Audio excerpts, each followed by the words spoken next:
go. All right.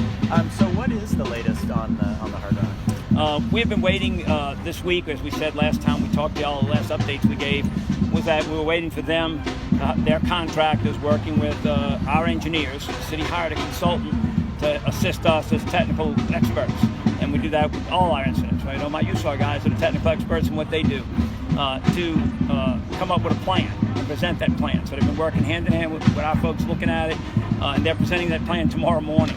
I do understand that they put out the owners put out a press release saying that they have a plan and it does not involve an implosion. We've been aware that they were looking at several different things, and that some of the footprint that would be affected was rather large with the implosion plan. So they're presenting a plan tomorrow. I don't know the exact details of it, but we will know that fully tomorrow morning. We've vetted the credentials of them, using our subject matter experts and using a questionnaire form, and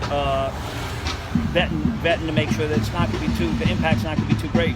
Remember, we're talking about the historic French Quarter in close proximity, actually walls shared with other buildings, 30 feet from a parking garage across Iberville.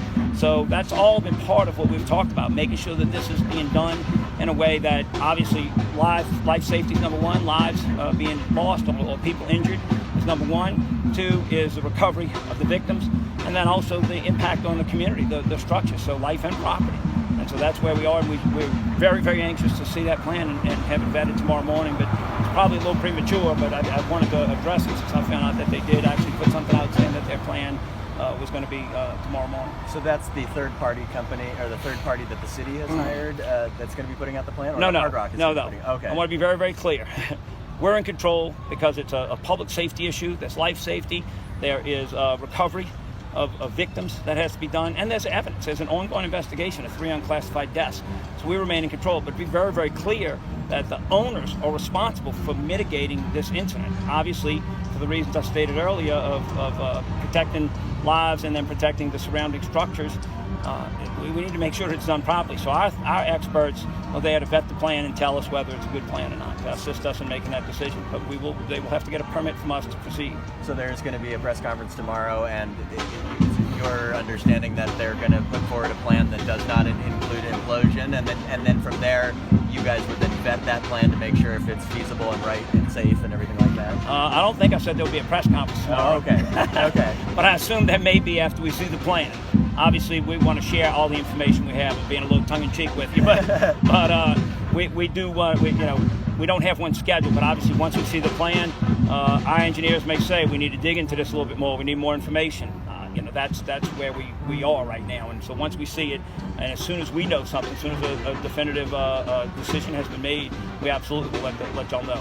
And so obviously this is a very fluid situation with lots of moving parts. So can you maybe explain to the public why there are sometimes different plans that get put out there? I mean, it is a fluid situation that's always moving. So it is. It's a very fluid situation, and why there's several things that taken a while. So one of the questions we get asked most is, why so long? I want to be very, very clear. No matter how great the plan is, and even if it's 100% ready, there is an evidence protocol that's being vetted by all the concerned parties right now. So everyone who has a vested interest in this, from people who have suffered a loss to obviously the most important, the victims and their families, they all have a vested interest in making sure that all the evidence is collected properly so we can hold the people accountable who are responsible. That is one of our top priorities, right? So we need to make sure that is done, and that takes time. That has not been done. It's got to be signed off on by a judge.